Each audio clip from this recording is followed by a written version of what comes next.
Going to revise chapter 2 that is your polynomials. ठीक है, तो पॉलिनोमियल्स में सबसे पता है आपको ऐसे एल्जेब्रिक एक्सप्रेशंस होते हैं, like this kind of expression you will see. ठीक है, ये एल्जेब्रा कहलाती है क्योंकि इसमें ऐसे एक्स वाई जेड टी कुछ भी ऐसे वेरिएबल आएंगे, और वेरिएबल क्या होते हैं 26 अल्फ़ाबेट में से कोई ना कोई होगा आपके। ठीक है, तो इस तरह का आपका पॉलिनोमियल एक्सप्रेशन एल्जेब्रिक एक्सप्रेशन रहेगा। इसमें आपको कुछ चीज़ें पूछी जाएगी। सबसे पहले वेरिएबल, इसमें कितने वेरिएबल हैं, एक ही दिख रहा है आपको एक्स, वरना ऐसे भी हो सकता है 4x + 3y + 6z। तो इसमें आपको 1 2 3 अलग अलग काइंड ऑफ वेरिएबल्स हैं। तो नंबर ऑफ वेरिएबल कैसे पहचानते हैं, कितने अल्फ़ाबेट्स आ रहे हैं। ठीक है, तो यहाँ पर अब आपको पूछेगा, तो सबसे पहला टॉपिक अपना वेरिएबल जो है वो कवर हो गया कि व्हाट इज़ वेरिएबल। सेकेंड अपना टॉपिक होता है कि कोफिशिएंट। तो कोफिशिएंट किसका होता है, सबका अलग अलग होता है। Like coefficient of x square तो वेरिएबल टर्म है, इसका कोफिशिएंट यानी इसके आगे जो न्यूमेरिकल टर्म्स आएगी वो उसकी कोफिशिएंट कहलाती है। तो कोफिशिएंट ऑफ एक्स स्क्वायर पूछेगा 4 हो गया, एक्स का पूछेगा तो -3 होगा, ध्यान रखना with sign you have to write. तो एक्स का -3 हो गया, और 7 का तो कुछ ही नहीं, खुद ही एक कोफिशिएंट यानी कांस्टेंट है। तो कांस्टेंट टर्म क्या हो जाती है, जिसके आगे कोई अलजेब्रा या वेरिएबल एक्सप्रेशन नहीं। ठीक है, ये आपकी 3 चीज़ें थी। 4th चीज़ है आपकी डिग्री, जो कि सबसे इम्पॉर्टेंट होती है। डिग्री क्या होती है कि सबसे बड़ी x की पावर कौन सी आ रही है इस एक्सप्रेशन की। जैसे यहाँ एक्स स्क्वायर है, फिर यहाँ x है, तो यहाँ एक्स इसका मतलब x की पावर 1 है, कुछ भी नहीं है तो, और यहाँ बिल्कुल भी नहीं है तो x की पावर 0 है। ठीक है ना, क्योंकि किसी की भी पावर 0 यानी 1 होता है, तो 7 × 1 7 ही होएगा यहाँ पे। ठीक है, तो डिग्री क्या होती है, जो भी x की या y z जो भी वेरिएबल आ रहा है उसकी हाईएस्ट पावर कौन सी। तो हाईएस्ट पावर यहाँ क्या है 2।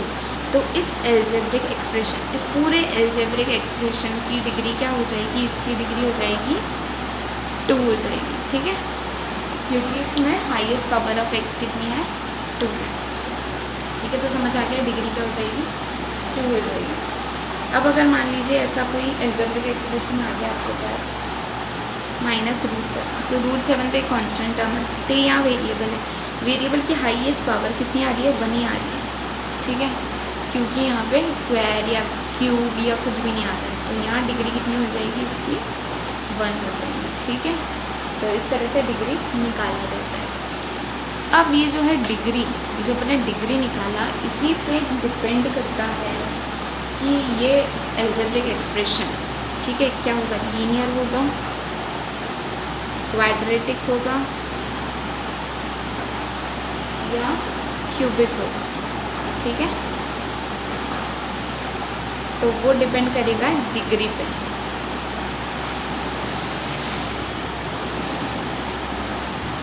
लीनियर होगा, क्वाड्रेटिक होगा या क्यूबिक होगा, इसी बात पे डिपेंड करेगा। ये किस बात पे डिपेंड करेगा कि इसकी डिग्री क्या है। ठीक है, तो अगर उसकी डिग्री 1 आती है तब तो क्या होगा, डिग्री 1 आती है तब तो वो लीनियर एक्सप्रेशन कहलाएगा, एल्जेब्रिक एक्सप्रेशन। अगर डिग्री 2 आती है तो वो क्वाड्रेटिक एक्सप्रेशन कहलाएगा। अगर डिग्री 3 आती है तो वो क्यूबिक कहलाएगा। ठीक है, और अगर क्यूबिक से ज़्यादा आ जाए यानी डिग्री 4 आ जाए तब वो सिर्फ पॉलिनोमियल कहलाता है। ठीक है, फिर उसके आगे ऐसे नहीं लगाते क्यूबिक पॉलिनोमियल या बाई क्वाड्रेटिक लगाते हैं 4 के लिए, फिर उससे आगे सारे क्या कहलाते हैं, पॉलिनोमियल्स कहलाते हैं। ठीक है, तो लीनियर पॉलिनोमियल कब होता है, जब डिग्री 1 होती है, क्वाड्रेटिक पॉलिनोमियल तब होता है जब डिग्री 2 होती है, और क्यूबिक पॉलिनोमियल तब होता है जब डिग्री 3 होती है। और फिर आगे 4 5 6 7 8 जैसे जाएंगे वो सिर्फ पॉलिनोमियल्स आपके कहलाते जाएंगे। ठीक है, तो ये तो था आपका, मैंने कुछ एग्जाम्पल, ये आपको एग्जाम्पल आपकी एक्सरसाइज में से करा दिया है। ठीक है, अब आप जो है एक्सरसाइज 2.1 इसके बेसिस पे कर सकते हो, जो कि काफ़ी ईजी है, वो तो बिल्कुल that is your basic part only. ठीक है, तो उसका आप रिविजन आराम से कर सकते हो। Now we what will do, will move on with exercise 2.2। तो एक्सरसाइज 2.2 में आपको क्या फाइंड आउट करने रहेंगे, जीरोज़ ऑफ द पॉलिनोमियल। ठीक है, अब जीरोज़ ऑफ द पॉलिनोमियल कहते हैं कि जीरोज़ ऑफ द पॉलिनोमियल, तो कोई भी पॉलिनोमियल एक्सप्रेशन दिया हुआ रहेगा आपको। ठीक है, कोई भी पॉलिनॉमियल एक्सप्रेशन दिया हुआ है, लाइक मान लीजिए इसको कैसे लिखा जाएगा, ध्यान रखना। अगर पॉलिनॉमियल एक्सप्रेशन आपका एक्स में, तो एक्स में लिख लिया तो क्या हो गया 5x² - 3x + 7 एट एक्स बराबर 9 1।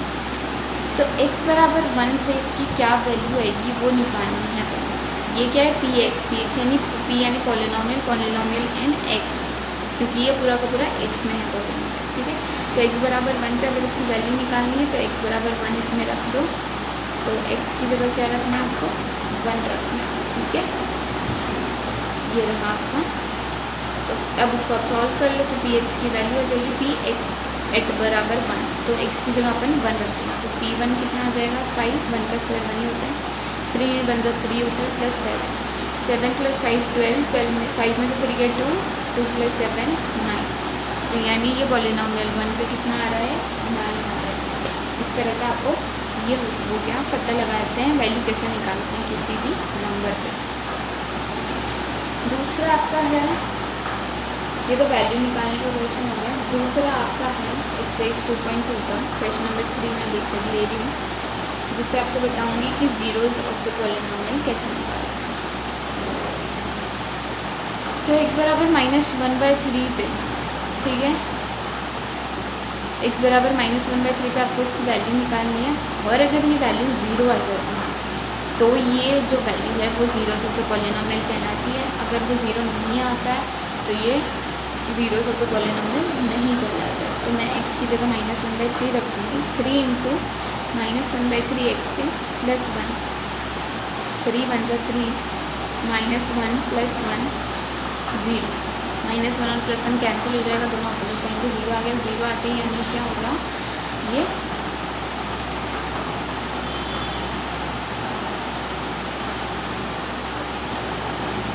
ठीक है, 0 आते ही क्या हो जाएगा,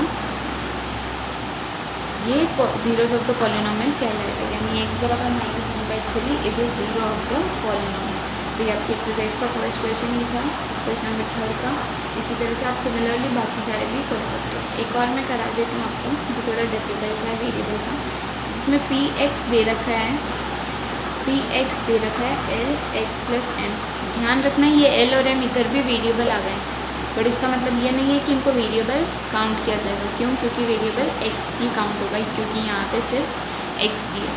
तो बाकी ये l और m यहाँ कुछ भी हो सकते हैं, इससे अपने को कोई मतलब नहीं। इनकी जगह नंबर भी हो सकता है, कुछ और भी आ सकता है या एनीथिंग, ठीक है।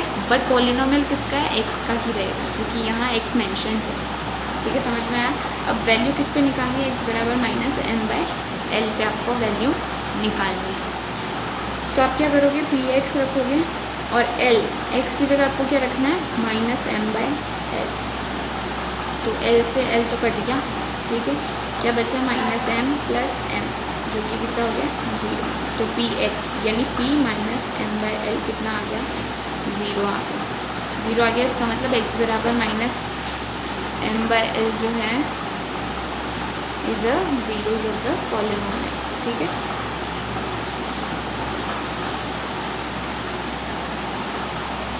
समझ में आ गया?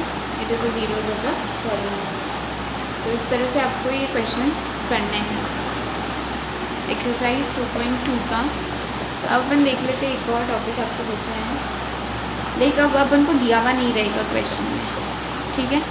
अब अपन को क्वेश्चन में दिया हुआ नहीं रहेगा कि इस पे वैल्यू फाइंड करो। पूछ लिया पी एक्स बराबर 3x, क्वेश्चन 4 का 5th पार्ट करा रही हूँ। अब बोल दिया कि जीरोज फाइंड करो।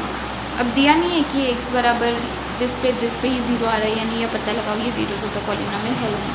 अब बोल दिया फाइंड आउट करना है, आपको तो पता ही लगाना है कि क्या वैल्यू आएगी जिस पे ये 0 आ जाएगा। तो आप क्या करोगे, सिंपली पी एक्स को 0 के बराबर रखोगे।